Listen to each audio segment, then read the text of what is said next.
বৰপেটাৰ বৈঠাভাঙা বজাৰত নাবালিকা ধৰ্ষণৰ অভিযোগ। ৯ বছৰীয়া নাবালিকা ধৰ্ষণৰ অভিযোগত শুভজিৎ ৰয় নামৰ এজন যুৱক আজি আটক কৰে সৰ্থেবাৰী আৰক্ষীয়ে। বৈঠাভাঙা বজাৰত কালি চলি আছিল অস্ত্ৰপ্ৰহৰ আৰু সেই অস্ত্ৰপ্ৰহৰ অনুষ্ঠানত অহা নাবালিকা শুভজিৎ ৰয় নামৰ যুৱকজনে ধৰ্ষণ কৰাৰ অভিযোগ উত্থাপন হৈছে।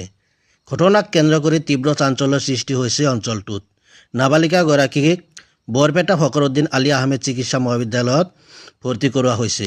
আমি পুনৰ কৈছোঁ, বৰপেটা বৈঠাভাঙা বজাৰত নাবালিকা ধৰ্ষণৰ অভিযোগ। ৯ বছৰীয়া নাবালিকা ধৰ্ষণৰ অভিযোগত সুৰজিৎ ৰয় নামৰ লম্পট যুৱক আজি আটক কৰে সৰ্থেবাৰী আৰক্ষীয়ে। বৈঠাভাঙা বজাৰত চলি আছিল অস্ত্ৰপ্ৰহৰ আৰু সেই অস্ত্ৰপ্ৰহৰ অনুষ্ঠানত অহা নাবালিকা শুভজিৎ ৰয় নামৰ যুৱকজনে ধৰ্ষণ কৰাৰ অভিযোগ উত্থাপন হৈছে। ঘটনাক কেন্দ্ৰ কৰি তীব্ৰ প্ৰতিক্ৰিয়া সৃষ্টি হৈছে অঞ্চলটোত। নাবালিকাগৰাকীক বৰপেটা ফখৰুদ্দিন আলী আহমেদ চিকিৎসা মহাবিদ্যালয়ত ভৰ্তি কৰোৱা হৈছে বুলি আমাৰ ইয়াতে যিটো নেকি পালনাম হৈ আছে, পালনামৰ সময়ত মানে ইয়াতে এটা লীলা কীৰ্তন হৈছিল।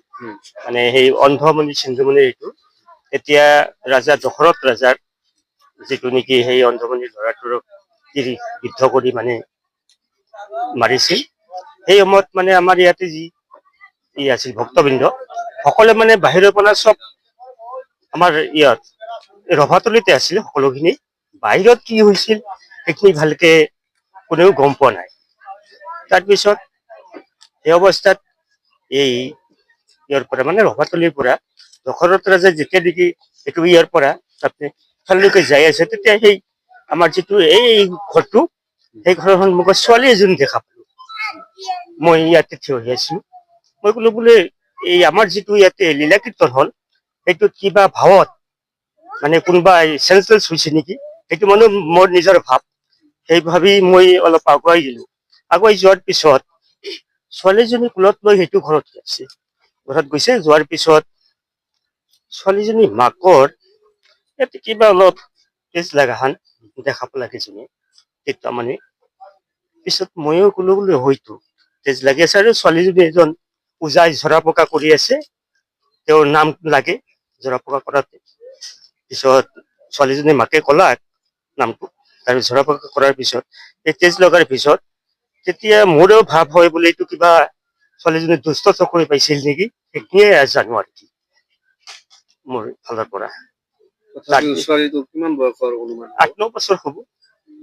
এনে যিটো বেয়া কাম কৰিছে ল'ৰাটো আপোনালোকে চিনি পায় নেকি? নাই, সেইটোতো আমিতো গমেই পোৱা নাই তেতিয়া, কিন্তু তেতিয়াহে মানে আমি সন্দেহ কৰিলো। এতিয়া আপোনালোকে গম পাইছে নেকি? এতিয়াও মই অৱশ্য ভালকে গম পোৱা নাই বোলে কোনোবাই কি কৰলাক, কোনোবাই কলাক বোলে কোনোবাই কি হৈছে বা এন্ট্ৰি দিছে থানাত। মই সেইখিনি বিশেষ একো গম নাপাওঁ। যদিও কৰিছে কি আপোনালোকে শাস্তি বিচাৰে নেকি? যদি কৰিছে দোষীক উপযুক্ত শাস্তি দিব লাগে মোৰ মতে। ময়ো উপযুক্ত শাস্তিটো মানে কাম্য কৰো।